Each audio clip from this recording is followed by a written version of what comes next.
شمر، کچھ پریشان لگ رہے ہو؟ ہاں، میں سوچ میں پڑ گیا ہوں کہ کیسے اپنے ساتھیوں کے بے شمار سوالوں کا جواب دوں۔ ہم نے امیر کی رحمت کا ان سے وعدہ کیا ہے اور اب ایسی باتیں۔ سردار، میں تم سے پوچھتا ہوں، ان چند ماہ کی مدت میں ہم سے کچھ نافرمانی ہوئی ہے یا کبھی بھی امیر کی سازشوں کی مخالفت میں ہم نے اپنی زبان کھولی ہے؟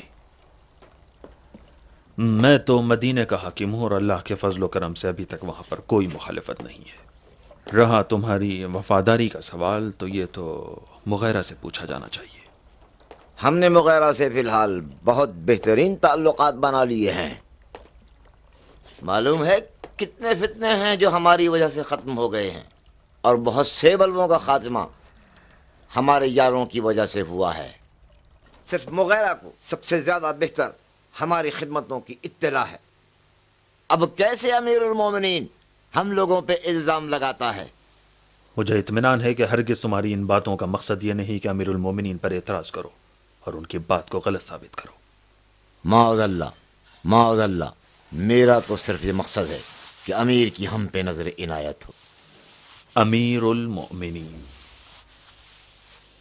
مجھے حقیقت بتانے دو سردار۔ امیر المومنین نے عراق کے مسلمانوں کے ساتھ ان کے شایان شان گفتگو نہیں کی۔ مسلمان؟ کون سے مسلمان؟ تم مسلمان ہو ابن عمر؟ سردار، بات مسلمانی کی نہیں ہو رہی ہے، بات خدمت امیر المومنین ہے۔ وگرنہ ایسے لوگ بہت ہیں کہ جن کے باپ اور خاندان رسول اللہ کے دشمن تھے اور آج امیر المومنین کے مقربین میں سے ہیں۔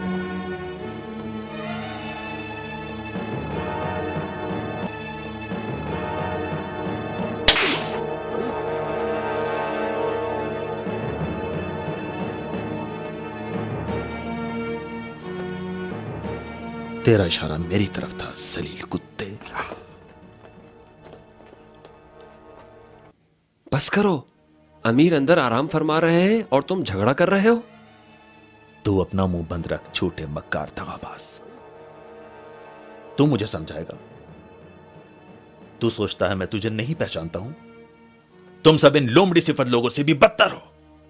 ایک طرف حسن ابن علی کے سامنے اپنی گردنیں جھکاتے ہو اور دوسری طرف اپنی سستی اور ناچیز خبروں کو ایک سوداگر کی طرح ہمیں آ کر بیچتے ہو۔ اس کے بعد ایسے امیر کی خدمت کا دم بھرتے ہو جیسے وہ تمہارے رشتہ دار ہیں۔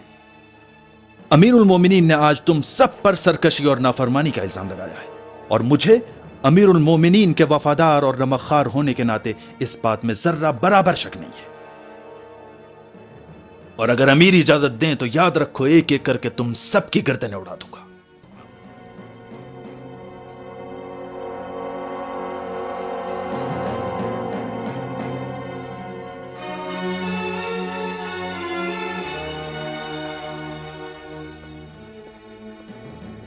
امیر المومنین نے تم لوگوں کو طلب کیا، چلیں۔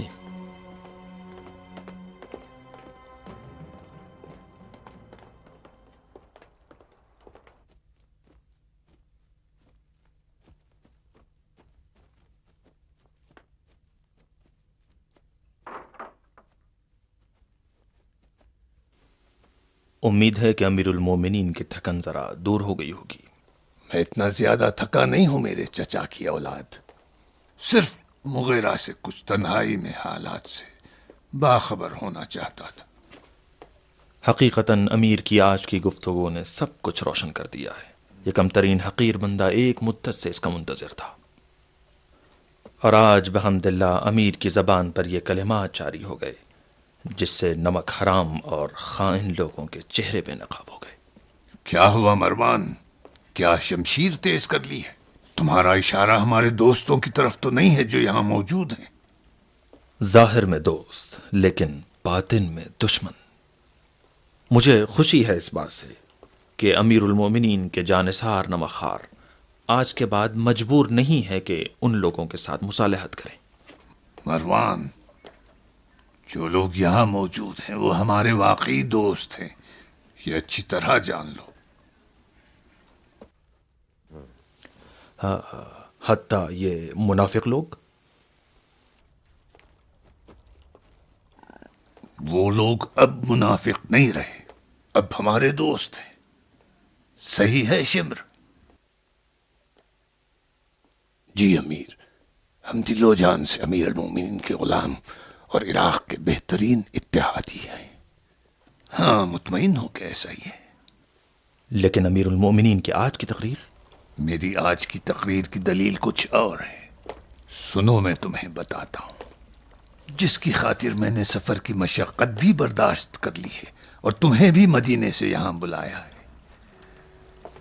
تاکہ اب اس کے بعد ہم سب کی ذمہ داریاں سونپ دی جائیں۔ جان لو کہ عمرو ابن حریث اور حجار ابن ابجر ہمارے بڑے پرانے دوست ہیں۔ ہمارے لیے باعث فخر ہے کہ امیر المومنین کی بات کو غور سے سنیں۔ شمر، اشعث اور ابن عمیر، یہ لوگ ہمارے نئے ساتھی، ہم آپ کے غلام ہیں امیر۔ اور میرا عزیز بسر ابن ارتات آپ کا خادم، اور مغیرہ اور مروان میرے وفادار ساتھی جو کوفہ اور مدینے کے حاکم ہیں۔ میری نظر میں تم سب میرے لیے برابر کے عزیز اور محترم۔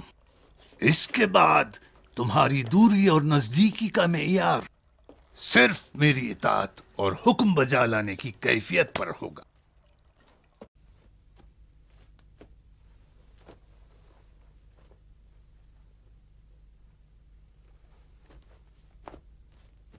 عراق میں نافرمانی و شورش اور عصیان کے متعلق میں نے جو کچھ بھی کہا تھا وہ ایک بہانے کے علاوہ کچھ نہیں تھا۔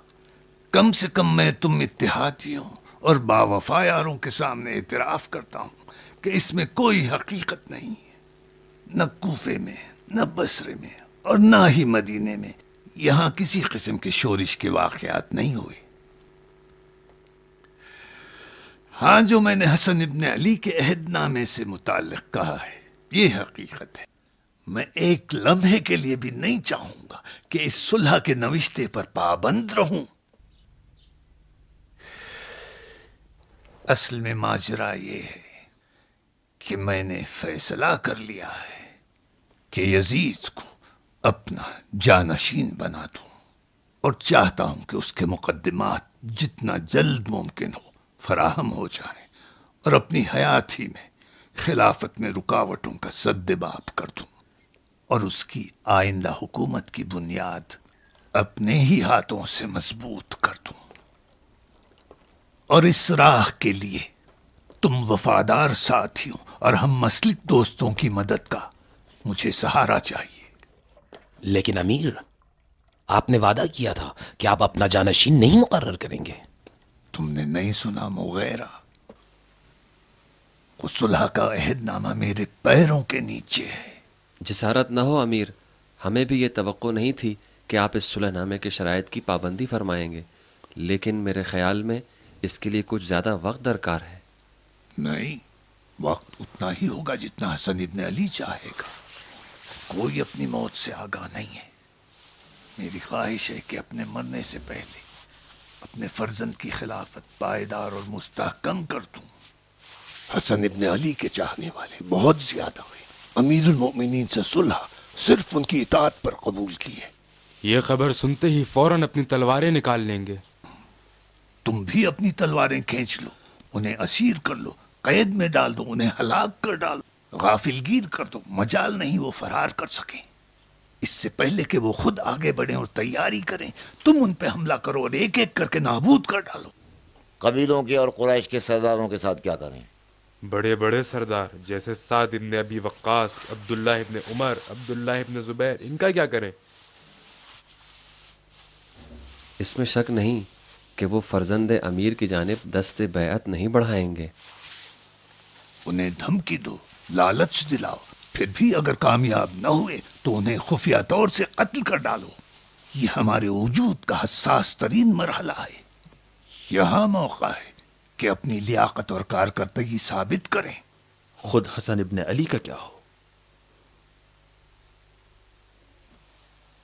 اچھا سوال کیا مروان کہ حسن ابن علی کا کیا کریں۔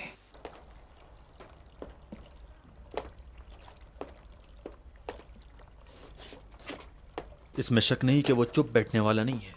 میرے لیے مدینے میں ایک بڑی مشکل خود اس کا وجود ہے.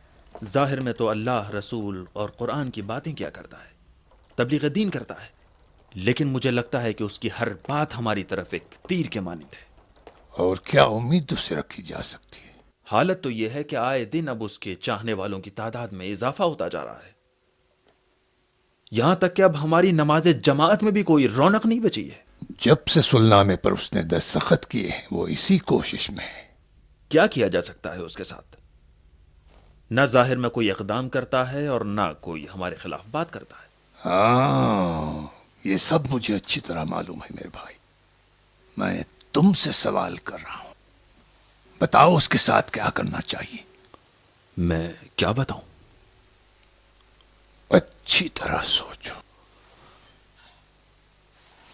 اس کا کام تمام کر دوں؟ نہیں، فرزند رسول خدا کے خون سے ہم اپنے ہاتھ رنگین نہیں کریں گے. ممکن ہے وہ قتل ہو جائے لیکن ہمارے ہاتھ سے نہیں. ممکن ہے کہ قاتل اس کے طرفدار ہوں، اس کے چاہنے والوں یا اس کے اطرافیوں کا ہو. اس صورت میں ہم ذمہ دار نہیں ہیں. کیا ایسا نہیں ہے؟ میں کیا بتاؤں؟ خوب سوچو مروان. میں مطمئن ہوں نتیجے پر پہنچ جاؤ گے اور ایک مناسب راہ حل تلاش کر لو.